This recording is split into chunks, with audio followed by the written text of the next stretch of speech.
안녕하십니까? 지금부터는 한반도에 찾아온 핵전쟁의 비극과 그로 인해 무너져 내린 남북 양측의 모습에 대해 간략히 요약해 말씀드리겠습니다. 1950년 한국전쟁은 엄청난 상흔을 남겼지만 대한민국은 이후 기적적인 경제성장을 통해 세계 10대 경제대국의 반열에 올라섰습니다. 한편 북한은 경제적으로 뒤처졌으나 군사력 강화를 지속하며 특히 2022년 이후 주변 정세의 격변 속에서 남북관계가 악화일로로 치닫자 핵개발을 가속화하였습니다. 양측은 서로를 주적으로 삼고 대화와 교류를 단절한 채 긴장을 고조시키는 핵무기 경쟁에 몰두했습니다. 냉전 시대의 긴장감이 재현되었고 주변 강대국 미국, 중국, 러시아, 일본 역시 각자의 이해관계를 조차 한반도의 군사적 개입을 시사하였습니다. 결국 한반도는 오랜 갈등과 대화 부재의 결과로 인류가 감히 상상조차 하지 못했던 참혹한 핵전쟁의 무대가 되고 말았습니다.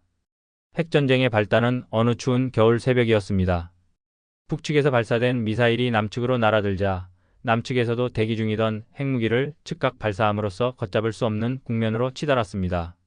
서울과 평양 모두 거대한 버섯구름 아래 불바다가 되었으며 수많은 민간인과 군인들이 목숨을 잃고 도시는 순식간에 폐허로 변했습니다. 방사능 낙진이 쏟아지는 참상 속에서 사람들은 대피소로 달려갔지만 연이어 터지는 폭발과 유독가스, 기반시설 파괴로 인해 안전한 은신처는 거의 남아있지 않았습니다. 더욱 비극적인 점은 이 사태를 틈타 주변 강대국들이 한반도 곳곳에 병력을 파견하고 점령을 가속화했다는 사실입니다. 미국은 서울을 비롯해 남쪽 주요 지역에 군대를 주둔시켰고 중국은 인천항 봉쇄와 일부 지역 점령을 통해 해상 요충지를 확보했습니다. 러시아는 동해안으로부터 상륙을 감행하여 북부 일부 지역을 장악하였고 일본 역시 남동쪽 해안 지역에 자위대를 투입함으로써 한반도를 사실상 분할 통치하려는 움직임을 보였습니다. 남과 북 모두 핵공격으로 인해 정부와 군 지휘 체계가 기능을 거의 상실하였고 국민들은 혼란에 빠진 채 외국 군대의 통제하에 놓이게 되었습니다. 심각한 인명피해는 물론이거니와 식량, 의약품, 전력, 통신 등 기본적인 생활 기반조차 붕괴되어 생존자들은 스스로를 지키기 위해 임시 대피소를 만들고 한 줌의 구호물자를 나누며 하루하루를 겨우 버텼습니다.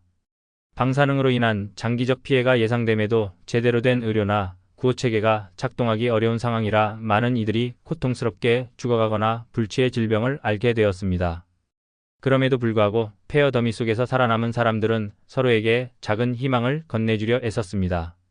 가족과 생이별한 사람들은 언젠가 다시 만날 수 있으리라 간절히 바라고 생존자들은 잔해 속에 묻힌 이들을 구하기 위해 서로 손을 맞잡았습니다. 폭발음이 잦아들지 않는 가운데서도 누군가는 음식과 약을 구하기 위해 위험한 폐허 거리를 나섰고 사방에 퍼진 불신과 공포 속에서도 연대와 연민의 끈을 놓지 않으려 노력했습니다.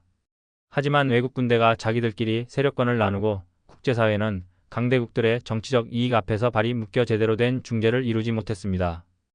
유엔 등 국제기구는 핵전쟁의 충격과 강대국들의 대립으로 인해 실질적 개입이 어려웠고 한반도는 광범위한 방사능 오염과 난민 사태로 말 그대로 세계의 재앙으로 전락했습니다. 이후 한반도 곳곳에는 임시군정이 실시되었고 서울과 평양 같은 핵심 도시들은 사실상 외국 군대의 관리 구역이 되었습니다. 남과 북의 정부는 핵폭발과 전쟁으로 인해 체계가 붕괴된 상태였고 분단 이후 지켜온 모든 것이 파괴된 참담한 상황 속에서 국민들은 외세에 종속된 채 생활해야 했습니다. 그 과정에서 인권 침해와 무력 충돌이 끊이지 않았고 남은 자들은 피폐해진 몸과 마음을 부여잡고 하루하루를 견디는 처지에 놓였습니다. 결국 핵무기를 무력 시위와 안보 수단으로 삼으면서 대화의 문을 닫았던 과거 행보가 빚어낸 결말은 참혹했습니다. 전쟁 발발 당시에는 설마 이 정도로 파괴적일 줄 몰랐다는 자책과 절망이 뒤늦게 찾아왔지만 이미 너무 늦은 뒤였습니다. 핵전쟁이 남긴 폐허와 방사능 오염, 그리고 강대국들의 점령은 한반도의 미래를 암흑으로 몰고 갔으며 다시금 평화를 회복하는 길은 요원해 보였습니다. 그러나 무너진 땅 위에서도 누군가는 희망을 이야기했습니다.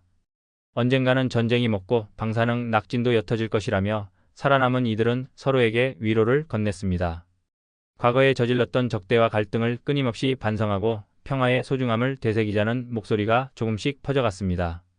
언젠가 외세가 물러가고 재건의 기회가 주어진다면 다시금 새로운 역사를 써내려가야 한다는 다짐이 불씨처럼 되살아났습니다. 이 모든 참극이 주는 교훈은 하나입니다. 평화는 결코 당연하게 주어지는 것이 아니라 서로 존중하고 대화하며 긴장을 해소하기 위해 끊임없이 노력해야만 지켜낼 수 있다는 점입니다.